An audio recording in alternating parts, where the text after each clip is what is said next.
And hopefully you can hear some good news, plus also tell us what your issues are so we can continue to move them forward. The minutes of our last meeting were actually circulated via the internet last time round, so I'll ask anybody if they've got any matters arising from those minutes to come forward with them. I do have a copy of them here, but obviously you've all had an opportunity to see them online, therefore I would presume that if there's anything that you wanted to raise, you'd be able to raise it from that point. So has anybody got any matters arising from the last meeting?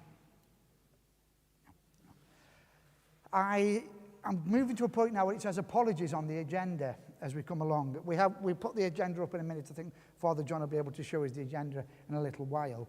First of all, I want to give the apologies from Jane Ashworth. Unfortunately, Jane, a couple of weeks ago, said she had got prior arrangements, but she's also been taken ill with COVID, I've heard today. So we wish her well and a speedy recovery. I know Jane's a hard-working lady, and I hope to be able to see her at meetings whenever we can in the near future. Yet again, we will strive to get her to meetings. She has been to one, so we've done pretty well, but let's keep on moving towards that. I would also like to say an apology, a invite was given to David Williams, our newly elected MP. Unfortunately, we haven't had a reply from his office yet, except to say he's setting his office up. So therefore, there may be a problem with communication with that. I don't know, but I expect to see David at some point to come and talk to us. Seeing as he's a Tunstall lad initially, maybe he'll come and he'll have a chat with us and tell us where he thinks that Tunstall should be moving forward and how he can help us to move Tunstall forward. So I apologise that our two main guests that we wanted to be here are not here with us. We can't control that, but we apologise for them not coming. I suppose it's not my place to do that, but I give their apologies to you.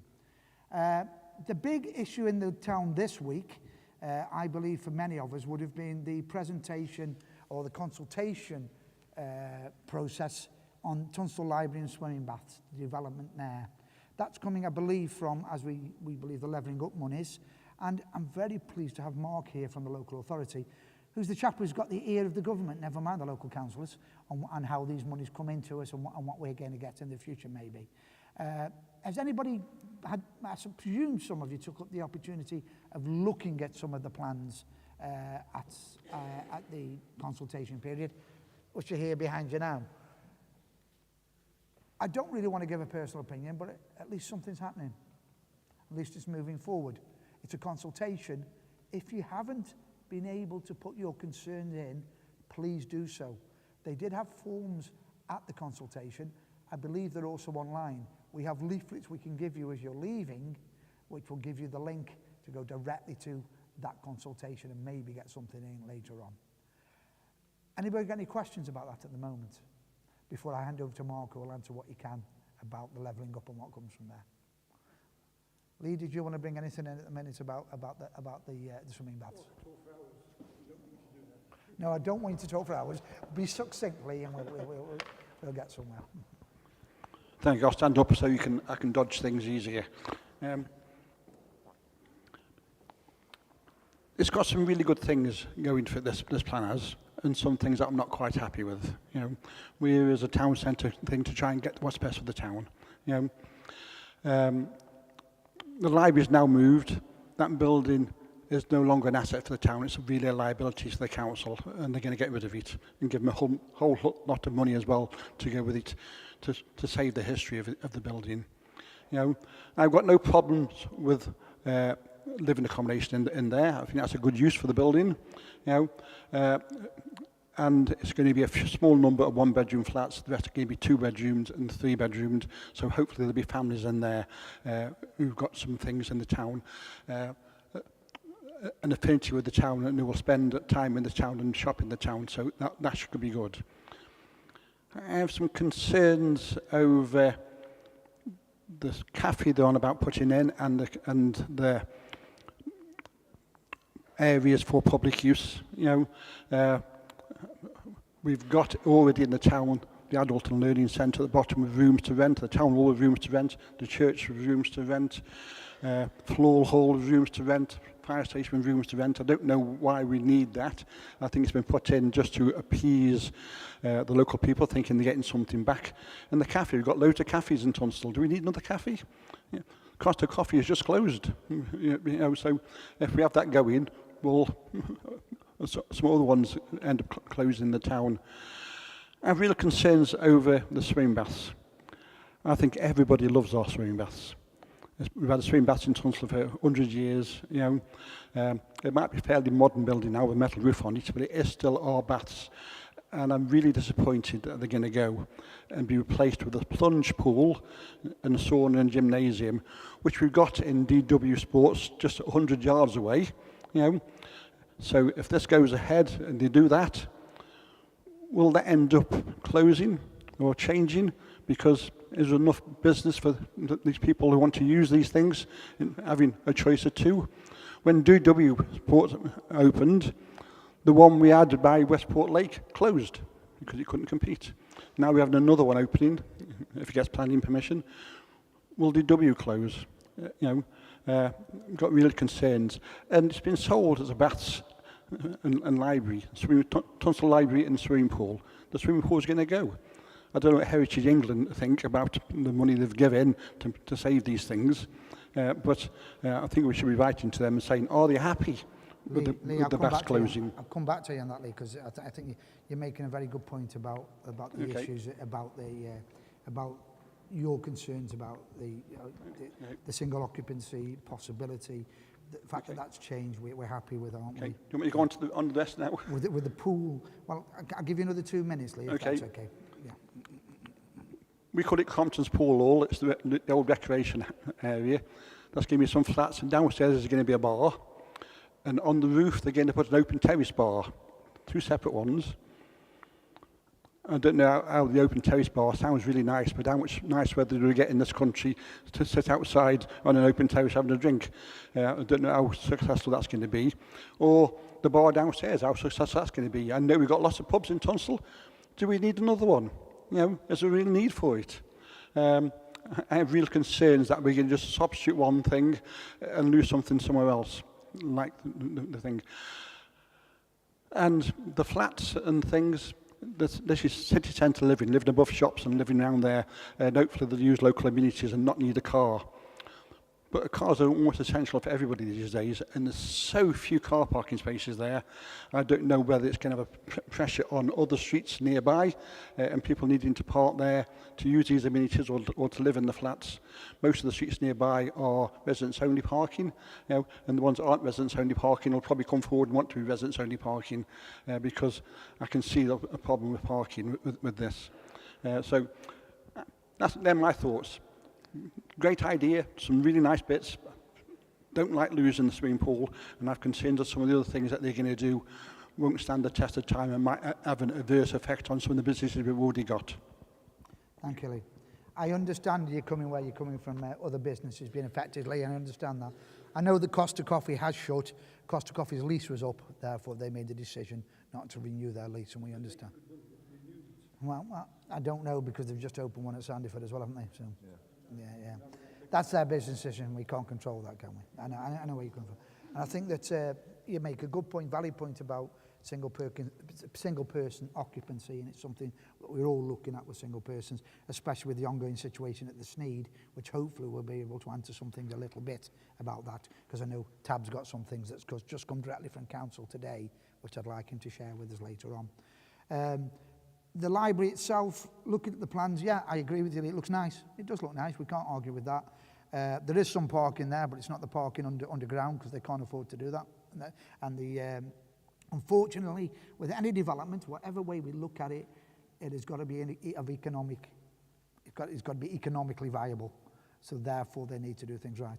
I think the best person to answer any of those questions, or some of the concerns you may have had there, Lee, or in some ways, is probably Mark, and I'm going to bring him in on 2 things tonight. So I'm going to bring Mark on the levelling up and some of what's happening at the library and the swimming baths. Also on number 4 of our agenda, which was the High Streets Accelerator Programme. We'll come to that later, which he will give us more updates on that and where that comes from, and maybe a little bit more positiveness as well about what may be coming into the town. Thanks, Mark. Okay. I don't know if it's best without or with. Is that with or without? Can you hear me without? With. Yeah. With. Okay. Yeah, just a bit of background really on the Levelling Up scheme in Tunstall. It's been quite a hard slog, to be fair, to get to where we are. So there's a lot of effort that's gone into making it happen. In the first place, there was a point where we thought it wasn't going to work. So effectively, what we had was a lump of money that we could put into the scheme. This is going back probably 18 months, 2 years now, to develop the baths out, and we went out through an open procurement exercise to see who was interested in coming forward to develop that site. And from that, we selected the preferred developer, who obviously have been through the consultation. You'll have met them. That they put forward quite a strong case in terms of what they'd like to do with the building, and it was around the whole site. And they went as far as acquiring ancillary land within the site to develop. So they're sort of quite committed to making sure that it happened. Now, obviously, through COVID, we all saw the build costs went through the roof. We saw inflation at 15%, as it were, so that pushed the costs up. They've obviously engaged now with Historic England about what they can and what they can't do with the site and what standard of refurbishment they need for that, and that's escalated the costs. So we were at a point probably 8 months ago now where it was underwater by about 5 million quid. So it wasn't going to happen. And therefore, they've had to reconfigure and look at what they can do with the money that's available, and that's where we got to. So they're looking more at a phase scheme. The first phase, obviously, being the primary building, the library building, that they want to bring forward, and they can afford that. It is, as we've heard from the chair, it is about viability and what can be achieved through that. I don't know there's much more to add other than what you've seen today. Obviously, there's a planning process to go through, and so there'll be further opportunities to comment when that planning application is confirmed. So you'll have the chance to confirm that, your views. I think in terms of the community space that Lee's referred to on the ground floor, I think they're probably still looking for ideas. I take the point that there are cafes in the town, there's community space, but I think if they felt there was a gap in the market, and that was supported by the local community, I think that's something they would run at. So I think it is just a line in the sand at the minute to say that's how they want that ground floor to be active, and they want some engagement with the Tunstall community to use that space. And I think the cafe is obviously the first thing they probably think of. But if there are other things in there that are more either economic viable or required by the community, then I'm sure that they would entertain ideas around that. I myself had I've worked for the city for quite a number of years, and I'd vaguely remember the baths, and I was unfortunately disappointed when I went in to have a look into the site, because it's not perhaps what you've got in your mind's eye. It's quite bleak. It's got, if you remember, it's got just the pool and quite a narrow walkway around the pool with small changing rooms right off the pool. So in terms of investment, it would need a hell of a lot of money thrown at it. And that's not really the problem, I don't think, with pools these days. It's the revenue costs. It's not the capital costs of creating a pool. We can all do that. It's actually how do you make it run efficiently, and I'm sure that's what led to its closure. They certainly entertained the idea of a facility, whatever you want to call it, on site. They talked about hydropool, talked about working with Port Vale as to whether something. So they explored lots of different ideas as to how they could bring some water-based therapy or leisure back into the site. But obviously that is for future discussions and future phases. So certainly not off the table, but as we found with this phase, it does need quite a bit of public subsidy to make it happen. So obviously the key is to get this on the ground, demonstrate that there's a market out there for residential accommodation in the town, and grow it from there and see if we can get more investment coming forward to develop out the future phases. I'm happy to take any questions if yeah, sorry. Is the public funding there for the swimming pool? Is the Public funding there for the swimming pool? not in its current form, no. So we'd have to go for additional money. Now, I'm not saying that's impossible. There are funding pots out there at times, things like Sport England, for example, and places like that do give grants out. But it's not really the creation of the pool that's going to be the problem. It's who's going to run it and who's going to pay for the heating, for example. And we know what it costs in terms of energy costs these days. So it's the operational costs of it that's a difficult one.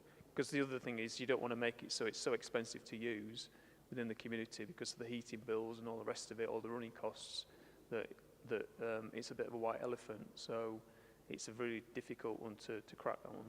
Is it a joint venture?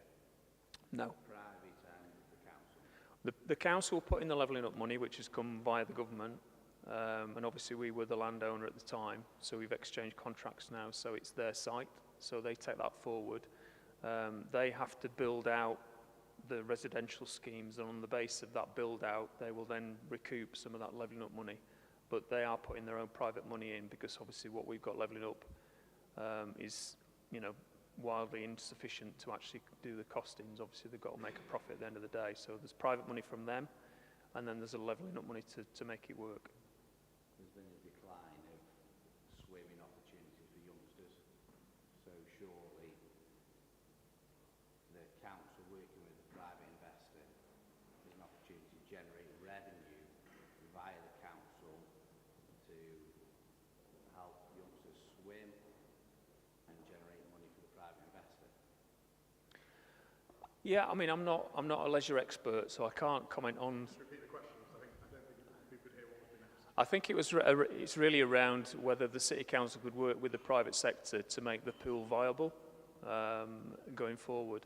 As I say, there's no reason why we couldn't get someone here from Leisure Services to talk around the future of that asset in terms of how it fits within what else we've got within the city. I take the point that the dimensions isn't far away, but it's not such a swimming pool. It's a leisure facility, isn't it? I've used it with my kids, so I understand that. Again, I don't know where other school or other facilities are within the city. Is there anything else in the north of the city? Mark, I'd come in with one thing there. I'd come in with, there's Ormiston. They've got a swimming pool, and Craze Grove. And yeah, I agree with you, and I understand the opening time, and that is an issue that I agree with you. That's an issue that that could be a quick fix. Yeah. That could be something where we have a discussion with Ormiston, where we have a discussion with Kids Grove. Our problem,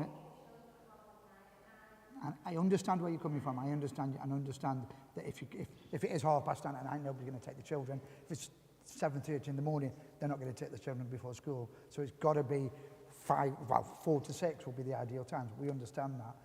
That's a question we can ask. But I'm going to tell you now, we're going to have problems with that to an extent because we're Tunstall. Kids Grove's Borough Council, but it's still a question we can ask. Chal isn't. Chal's in Stoke-on-Trent, and we can approach Ormiston as a private entity because they are part of. Surely they're going to want to try and raise money. So therefore, absolutely, and that's where maybe we point out to Ormiston. I think a lot of people's concerns in Tunstall. I visited the library and I was talking to people, and they're concerned that we've got Kids Grove, which took 5, 6, 7 years, and that was via the lottery funding to get that back regenerated. That's been a couple of years. We've got Ormiston, there's new pools around, kids are not learning to swim unless they're paying private, by the parents, and squeeze a living, people can't afford it. And schools are withdrawing the provision as well in some levels, yeah. Yeah, I understand. It's an opportunity. Agree? It's great. Private investor, council, opportunity to score some deal to get that pool back open. How many primary schools have we got around here? 6, 7? I know, Great yeah. opportunity to get I know of 4 primary schools which go to Kids Grove or go to Ormiston. I know they do. That's what they do. And they have to pay for that. opportunity. The government of funding needs to put the offer level of funding. Great opportunity. I think I agree what you're saying, but how does the Levelling Up Fund work? We don't have a say on the Levelling Up Fund, do we? Really? No, I mean, the Levelling Up Fund as such has been disowned now by, obviously, the change of government since that award was made. So even the name Levelling Up has gone, as far as the city is concerned, and we lost it when, obviously, we had elections back in May. So there will be other funds coming forward. Government has always supported local authorities in some economic development ways or regeneration ways. So there will be other opportunities for funding to come forward to the city. Obviously, it won't be Levelling Up money as such, but it'll be called something else because it's always been that way. Nobody's going to build, no council's going to build a brand new swimming pool for kids of Staffordshire to use. That's a fact. It's not going to happen. This is a perfect opportunity to get kids into a pool and learn to swim. I can't disagree. It's an asset. It's, as I say, but looking at it from a business perspective, my honest opinion, and this hurts me because I learned to swim there, and it was where I was, and it meant a lot to me. That's what we have to do. I think if 10 years ago, when they were trying to save our pool was going, if we'd have kept going then, you might have been able to save it. And I'm not going to be negative on it, but I'm going to look at it from another angle. If they do put a pool in there, which is adequate for allowing people to swim, and allowed for swimming lessons, I want community access to that pool. Even if it's only a pool, if it's half the size of the pool we had at Tunstall before. That would, to me, would be a pretty good compromise, because at least that's where business is saying we can make money out of what we're doing, we can have the gym and we can have the pool, but we do need for them to reinvest in our community if you expect us to support you by giving us access to that pool. Is that a compromise you'd listen to? I know you're going to say no, probably, because you want the whole pool open. I don't know if that's viable. I'm willing to ask, but I can't say anything else about it. Yeah. The education process to introduce swimming back to the children. It's as simple as that. And this is the best opportunity that we can have in the Tunstall. It's not going to find a plot of land. Apex Gym and a pool got too much more in the lake well because they could not afford to maintain that pool.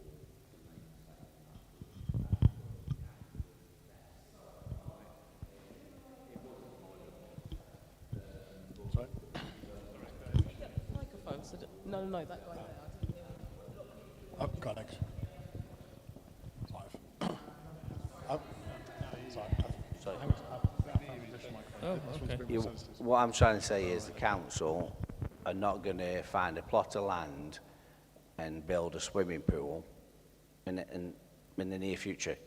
This is the best opportunity to regenerate a pool that's there already, which would need minimal cost, but supported by the council via the school system to get the kids back in the water and learn them how to swim, because many kids can't swim. My child is lucky that I taught my child to swim. Yeah, but there's many kids out there that can't swim, and it's a fundamental fact of education from my point of view, because I was taught to swim through the education system.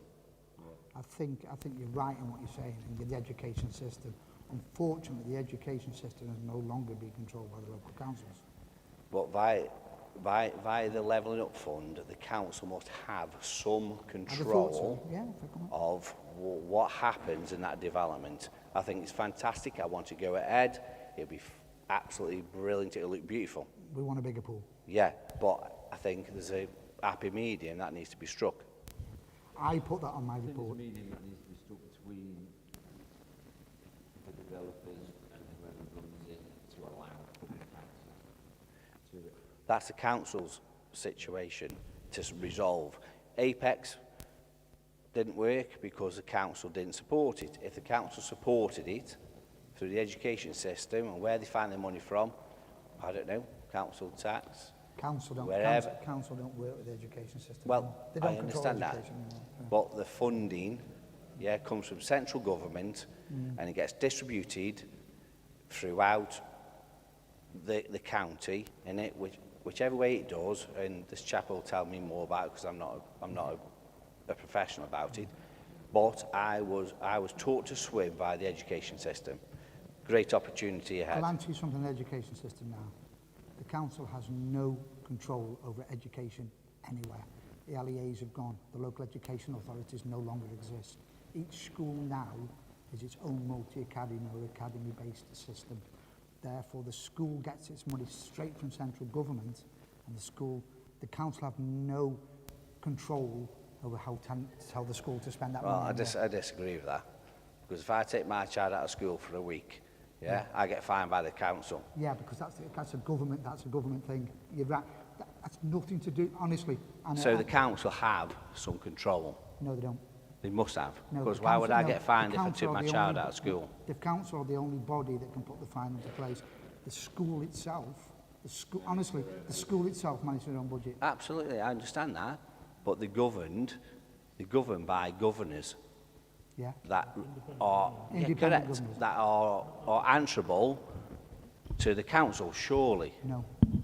It used to be the way, but Used to be the way. I know. You're right what you're saying. I wish I could tell you it was still the case, but it isn't anymore. So the council cannot control that. But we can make proposals to schools, and we can write letters to schools asking them how can they educate our children to swim by being a parent, by going to your local governing body meetings, by having a word. We can put pressure on them to say, why aren't we swimming? Then can you speak to our local authorities to see if we can get something, or can we see what we can do? That's something you can do. I don't disagree with you. The one thing I wrote two things on my decision. One was single occupancy, scared it doesn't get any bigger, because some of those rooms are double rooms with just one, a room or apartments with just a double bedroom. So that could be single person occupancy, couldn't it? Plus single person. There's only 4 single persons. We're pleased to see that, aren't we, Lee? There's only 4 of those. Come back to you in a minute. We're pleased to see that. The other thing I said is we need access to the swimming pool, and we need public access to the swimming pool, and we need some understanding of what sort of pool it's going to be, and to get something out of it. Those are the 2 things I put on there. Please get online and do the same. Please do the same, because I agree with you. We need to get our children swimming. I agree. We need to get you out of here. We need to get your children go into a swimming baths when they're open, when you can take them, so you can teach them yourselves. They won't learn to swim on their own. I didn't. My dad used to take me as well, and school took me because we had access.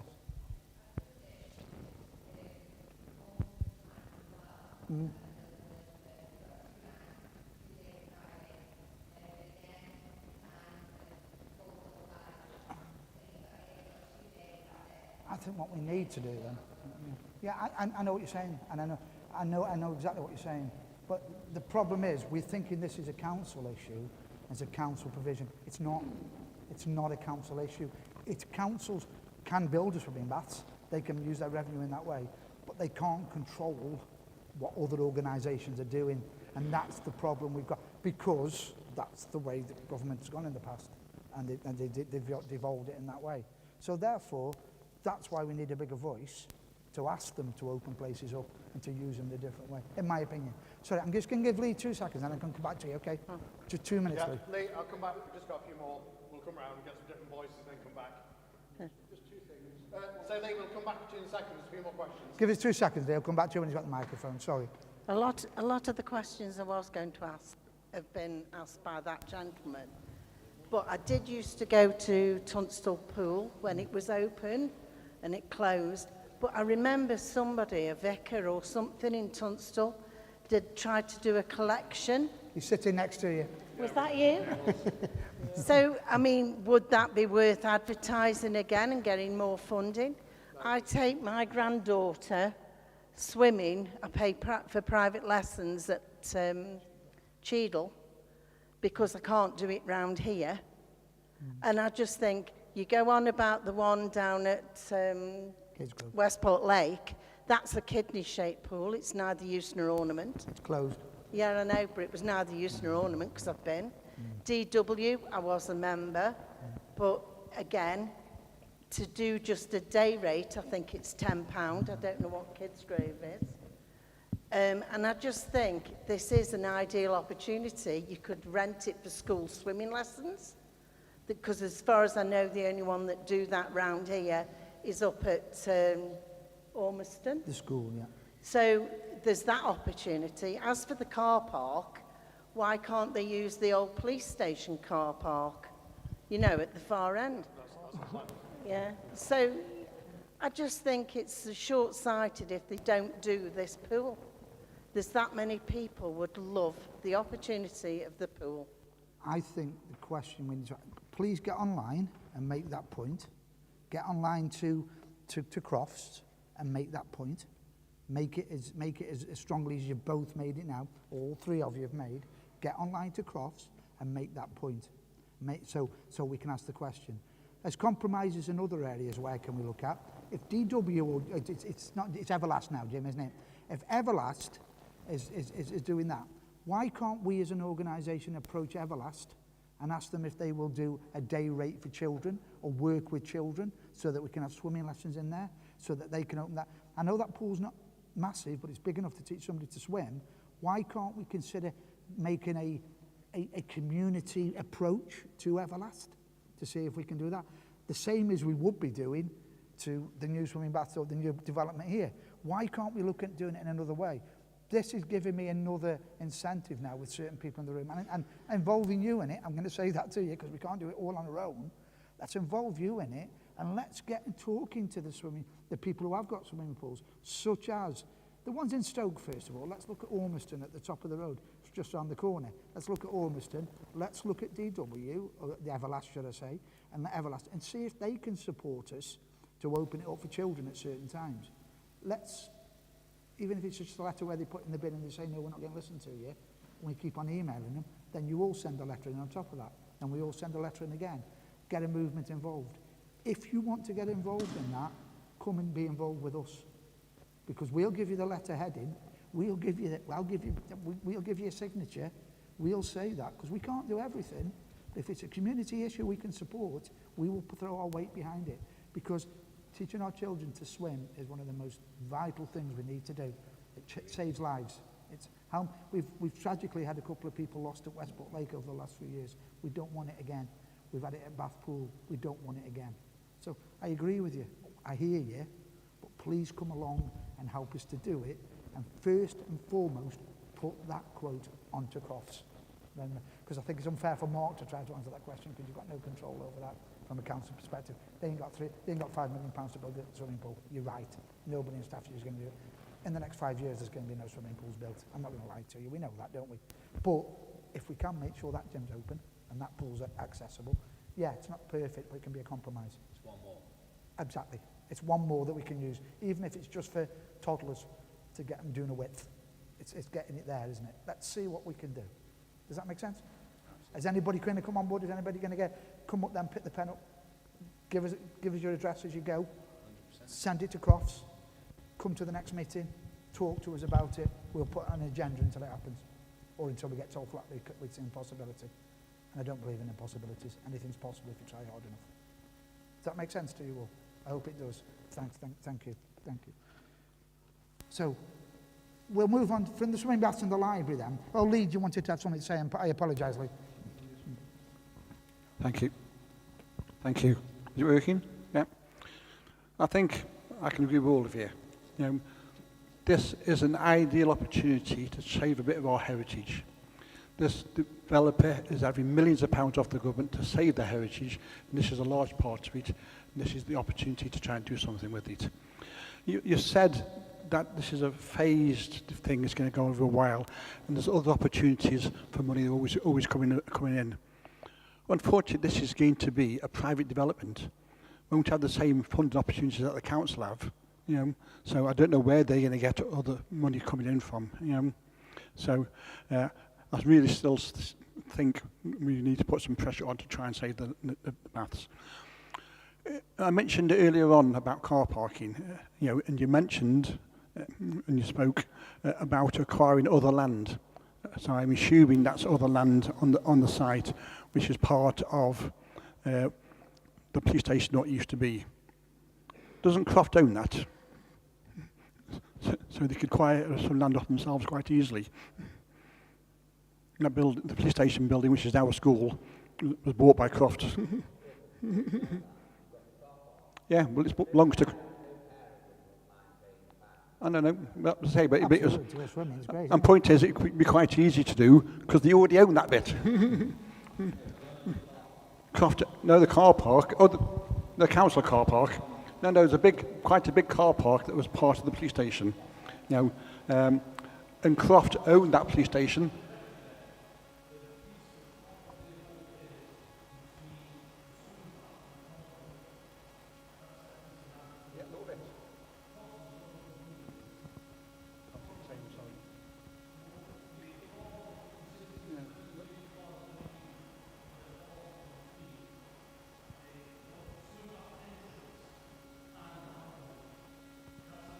Yeah, there's a bit of land between the swimming baths and the library. A small slither of land. Close to where the old drill hall was. The drill hall there. Yeah, that belongs to the they're school that. now. They are putting 13 car parking spaces there, aren't they? 13. 13 car parking spaces. 39 flats. Yeah. And staff and visitors. Yeah. Thank you.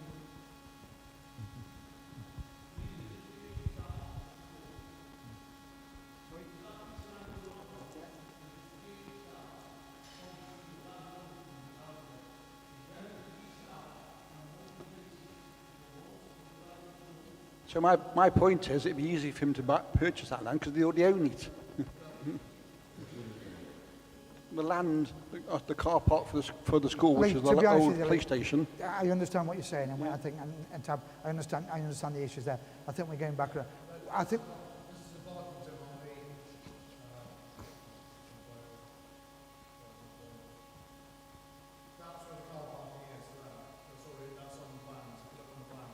That's not council land, we're not buying that.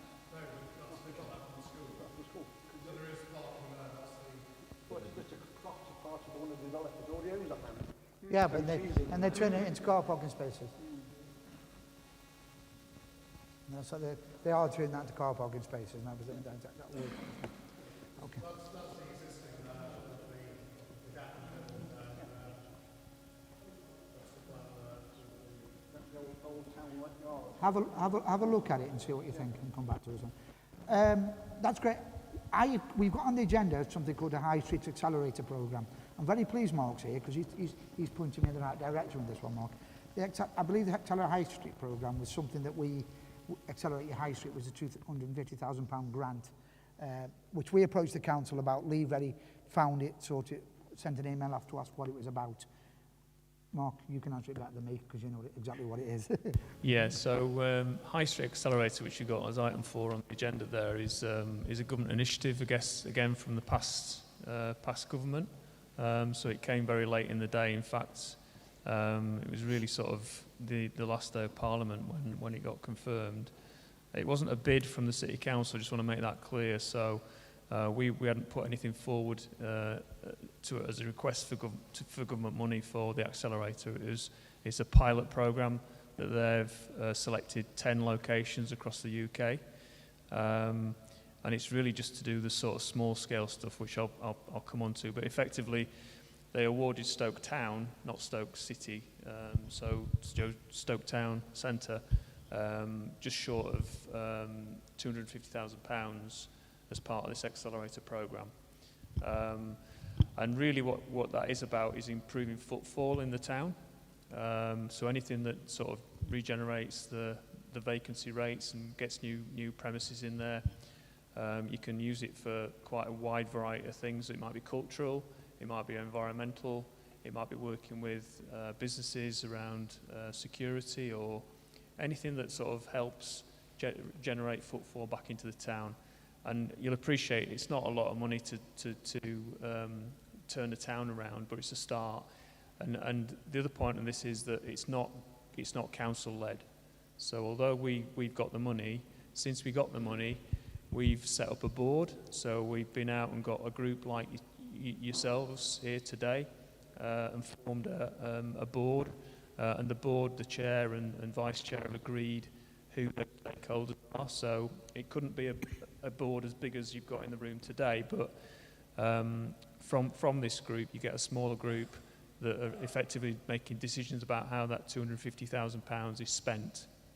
The process they've gone through is we put together for them sort of a very short application process. So they've been out with their communities, whoever's in and around town who's got an interest in Stoke Town could use some of that money. And that's where they are at the minute, and that's taken sort of the last sort of 8 months or so to get to that position where we've got a number of projects now that might be ready to go to start to regenerate Stoke in a relatively small way. But it is about community cohesion. It's about bringing that group together, because what they don't want to do is only a 12-month process. So the money's only around for that period of time. You've got to spend it by that deadline effectively.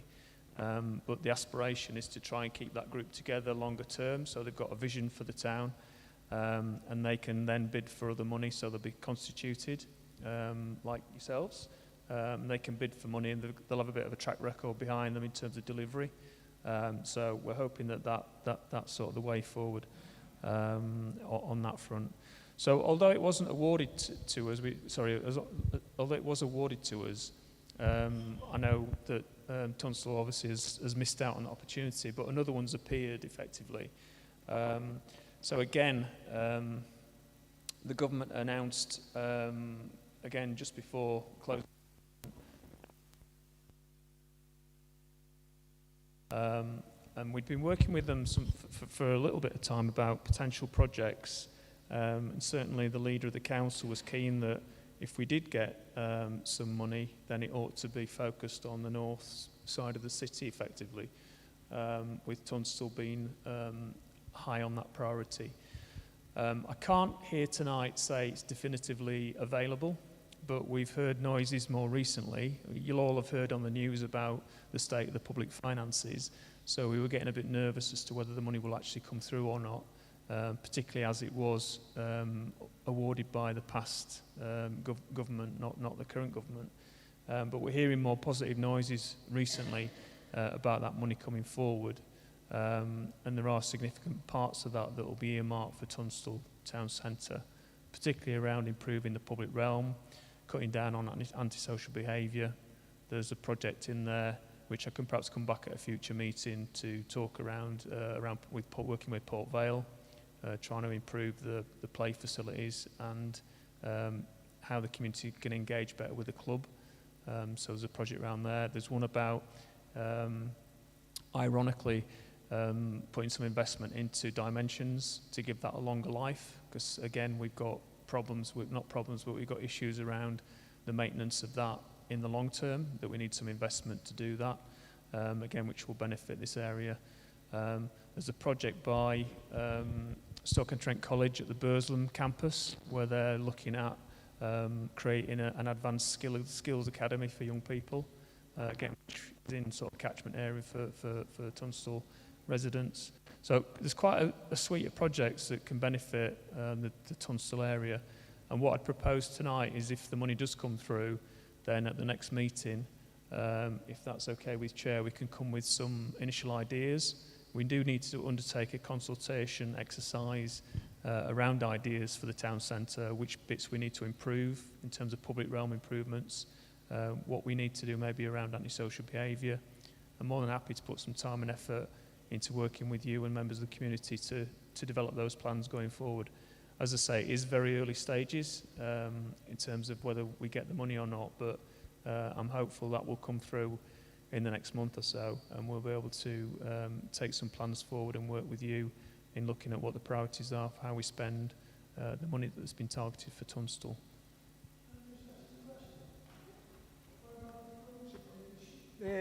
All the shops in Tunstall that derelict, that look an eyesore. What about getting the council to issue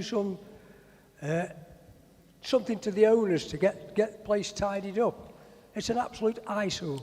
Well, I think we have tried that in the past, and we are continuing to try it in terms of working with vacant landlords. It's an issue that we struggle with. I can't deny that. it's getting them to do it, isn't it? It's getting them to actually take action to invest in their properties. It is their responsibility to do so, and we've got limited funds in terms of what we're able to do to, you know, to correct those problems with those buildings. But it is something that we are, you know, trying really hard on, and appreciate that Tunstall's not the only town where we've got those issues. It's right across the city. Can I just add a couple of things on to Bob's question that way? 7 shops have been issued with a S215, which is, they have 4 months from Subway to the casinos, I forgot what it's called, on the corner, Admiral, the iVape shop, Top of Tunstall Cafe, and the old NatWest Bank. These have been issued with a notice where they've got certain things they have to follow. I think it's getting painted, the frontage all cream, pipe works, etc. And they've got 4 months to do it. If nothing happens in 4 months, the council will do it and put a charge onto the property.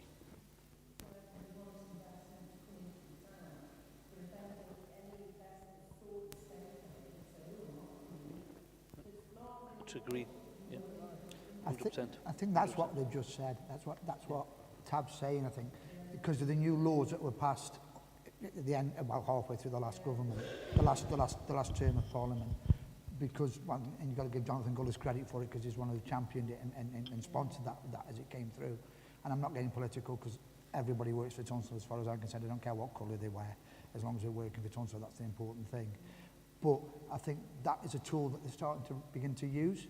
I know we years ago did a walk around the town and heard something. I know Naomi recently has been around the town on a walking task force. Is that the sort of thing that's been happening, Naomi?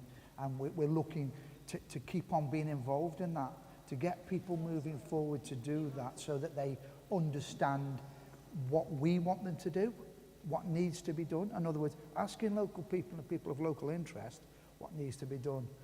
Yeah, we've put our hands up, we'll try and do it. We'll get it right most of the time, I hope. Sometimes we might not, but we'll work hard.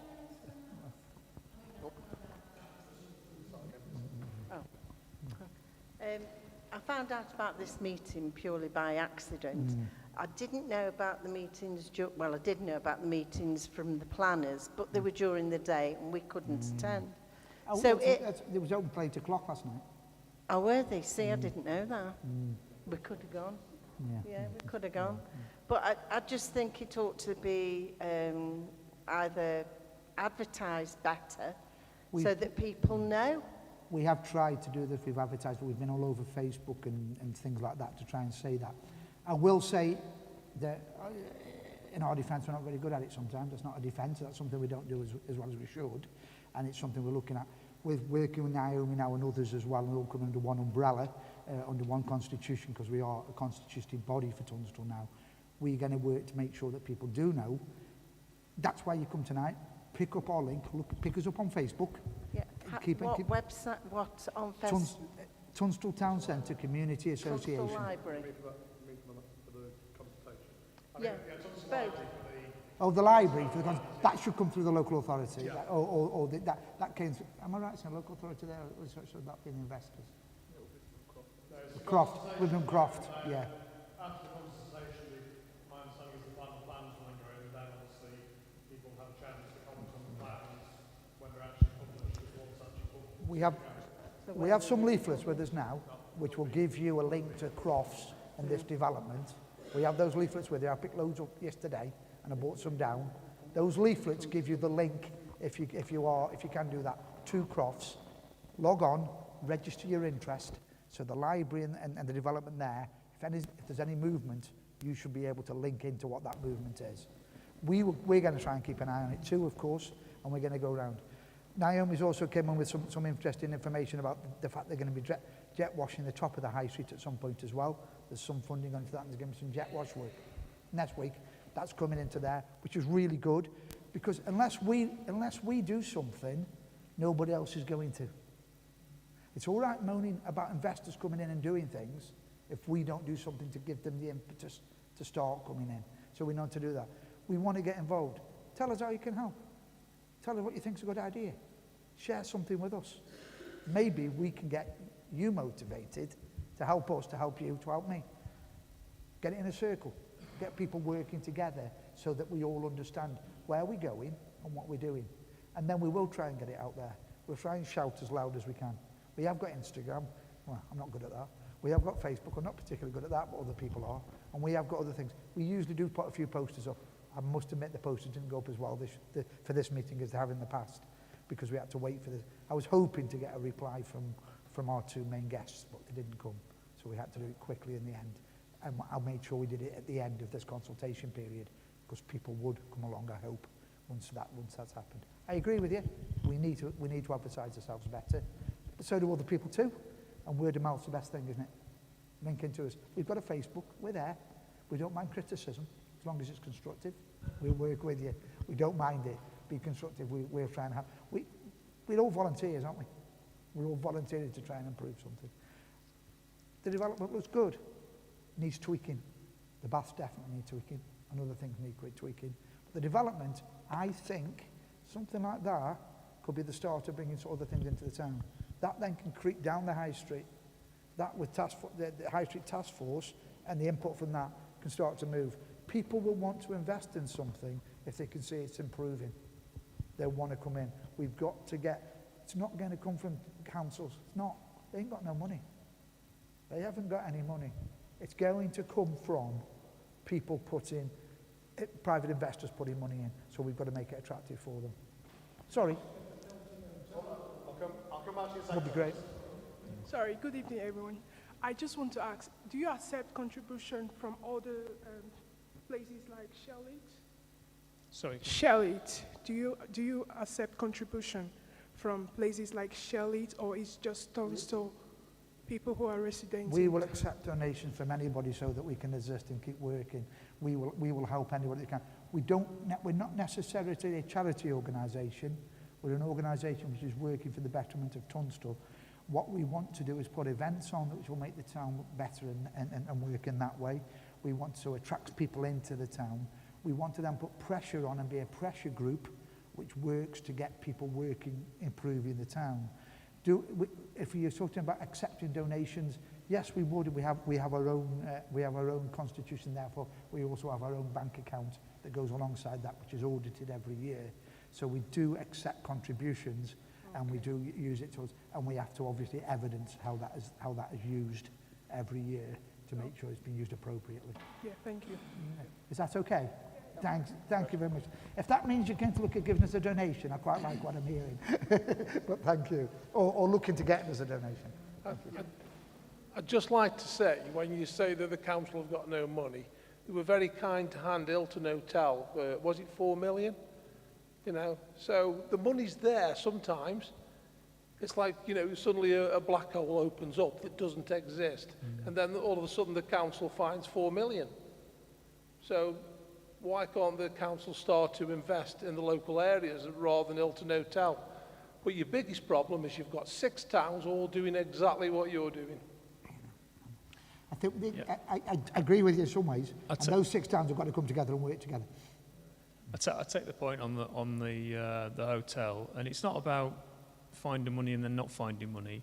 Obviously, there are limited resources within the city council, but the city, if it was to be a city, and this is talking about a past administration now, if it is going to attract people, you think how many people, how a hotel in the city centre benefits the cultural offer that the city has in terms of its theatres, all its attractions. You know, it's about overnight stays, and that's about keeping money in the city. You know, we were finding that people were coming in for the day and going, and that was it. So it has to make judgments about how to use the limited resources it has, and you might agree or disagree with that. But, you know, that Hilton is a landmark hotel. It's a name across everyone recognises. It does benefit quite a wide range of sectors across the city. You know, it does pretty well in terms of ensuring that somewhere that people want to stay overnight, you know, if they're coming for a cultural or want to be a visitor for the city. I can't go. Well, that's not a question for me, is it? Yeah. So what you're saying is, if they don't want to invest in Stoke, we leave it and we don't have it. That's your choice, isn't it? If they're not going to come to the city, unless you encourage them to come to the city by whatever means, then it's either going to happen or it's not going to happen. So you either say, well, you pay for it or we don't want it. It's a very difficult... The council attracted Hilton Garden hotels to the city, yeah? And it's failing, losing money, because there's nothing around Hilton Hotel that attracts people from other counties across the world to come and want to visit Stoke anymore. Well, I don't agree with that. I don't agree with that. You tell me what there is. Well, there's Gladstone, we've got PMAG, we've got the 2 theatres, we've got the Mitchell. There's lots of, there's loads of people from, you know, overseas coming to just to look at the factory shops. And The industry went the other way. They went overseas that way. The industry did, yeah. Yeah, but the tourism. the tourism element is, they're not going to... There's no tourism. Well, I can show you some numbers. There's an annual report on tourism in the city, and Zama we can share that. Bridgewater, do you know what's one of the biggest visited, one of the biggest, one of the biggest visited attractions in the UK after Alton Towers is where? One of the biggest visited attractions in the country after Alton Towers is where? Waterworld. Waterworld's a massive attraction. It's been a massive success. There are attractions that people come to, and I hear what you're saying. Yeah, that's why that. Possibly not. But they might stop at the Premier Inn just up the road. Yeah, okay. No corporate business here anymore, whereas there used to be. Corporate people used to fly into this city. And what about Bet 365? How many visitors stopping in? You're just saying there's no corporate business. I mean, that's pretty big. Yeah, I agree with you, totally. 100%. Name me another.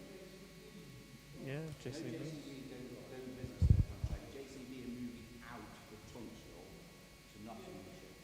Yeah. JCB are moving out. So the Hilton Hotel will be in a weird situation in 12 months' time.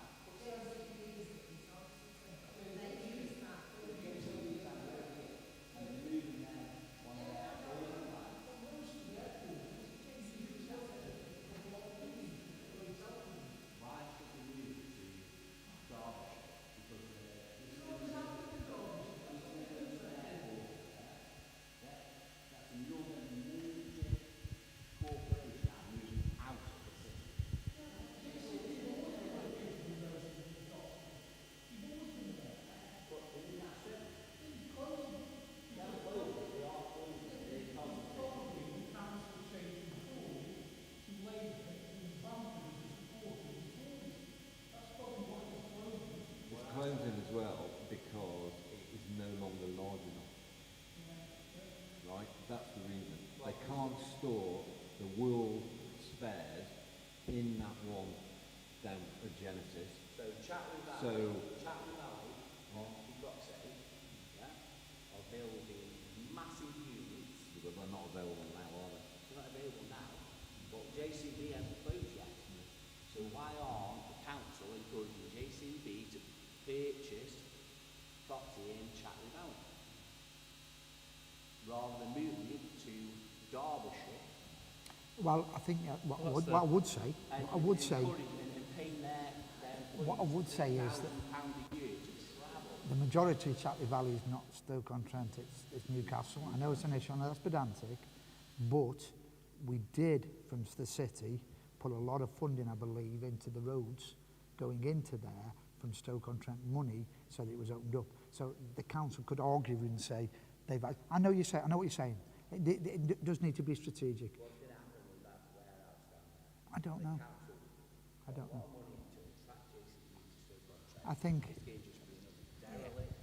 well, I know where you're coming from, and I don't want to be negative because we're looking to bring positives out of things, not negatives out of things. I don't want it done on there. I'm just going to ask Naomi to say something. I'll come back to you in a bit. Okay, I'm going to ask Naomi to make a point because I know you've had the microphone for a bit, Naomi.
Thank you. Thank you.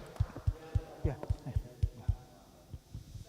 We haven't got a bottomless pit like the council has. I wish we did, because I have one in Wall Street. Come on, get on there. Let's have a look. Let's make some points. Anybody? I know there's lots. Sorry, Dot. Yes. Shop front stock. Yeah.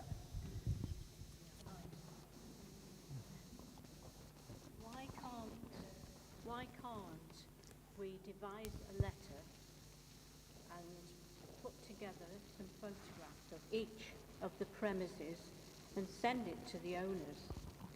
Now, Because okay, we don't have the authority to do that. right, but somebody must know who they are.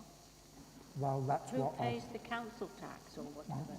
that's what Tab's just done, or just proposed. Those 7 properties that Tab was just talking about, the local authority have got involved. The local authority have sent out notices to say unless they improve, they will do the works themselves. Right. They will then charge them for doing those works. And eventually, I believe the way the law can work is that the local authority will take over those and re-rent them out. It is now. It is now.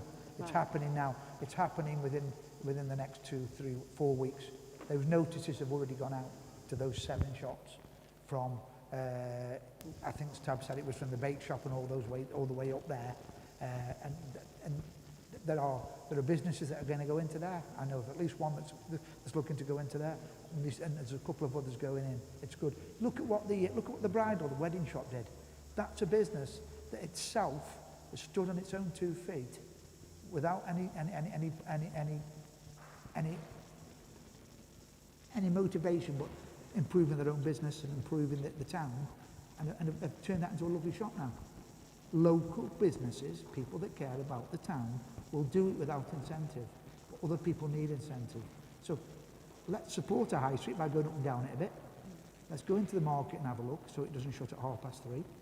Let's be involved in our local community, and let's come forward with suggestions which are positive so we can get things moving. And let's be pressure groups to work in the right areas where we think we can make a difference. I'd love to say I could make a difference to the high street. I'd love to say I could put 10 million quid into it, but I haven't won the lottery yet. So it's not going to happen, is it, without that? But we can put pressure on so that when funds do come available, people are there to listen to us. We've got people like Mark in the room. It's great. It's great because he's got the access. He's got the point. He can tell us where we're going. He can tell us where the right areas are to look at, and he may be able to help us put the pressure in the right place. We get people working along and speaking to a councillor. Tab works hard to try and get things done. Let's support him to do that. Lee knows a lot about Tunstall. His knowledge is valuable. Let's use it to get there. The council will never want to take over those shops. They take on liability. Lee, we can't look at it. We can only ask them to do what the law tells them to do, and we can only work with them, and we can only keep an eye on them and keep pushing it. Let's be a little bit more positive than negative. Let's be a little bit more upbeat and try and get people to listen to us. Let's smile when we're asking for things to happen. Let's be joyful about the things that do happen in Tunstall and celebrate them. Get behind us for Christmas. Come and help us enjoy putting the tree up and flicking the lights on. Come and get involved. Come and be part of it. Spread the news that Tunstall may, with a little bit of your support, start to regenerate itself, so the council will have to regenerate for us. It's not necessarily going to be the council. It's going to be industry. It's going to be people who are willing to take the risk, entrepreneurs that are willing to put money in. That's what we've got to generate. That's where the multimillionaires that own the hotels may think, we'll put a hotel in Tunstall. That's where we need to get things thinking it's going to get better. Now, any plan is a good plan if it can be seen through. There's no point looking at pie in the sky, but there's no point of not being aspirational. So let's work together. Let's work together to get it somewhere. I don't think there's a lot else we can look at. I know, has anybody got any other questions they'd like to ask us or like to bring up? Yeah. I don't think there's anything else that we want to do. The next meeting we will set, we will get out there. we'll try and get it to you. Did you put your email on the sheet that came around with the audio? Oh, hasn't that come around? I thought that was coming around. Right, before you leave, there's a sheet that should have come around to you. I apologise it hasn't got to you. Anybody who hasn't given us your information, give us 2 minutes to get to you. We'll take your information. We'll try to put you on our email list and put you in a direction so you know what we're doing. Is that okay? Thank you so much, ladies and gentlemen. Thank you for that. Thank you for your time.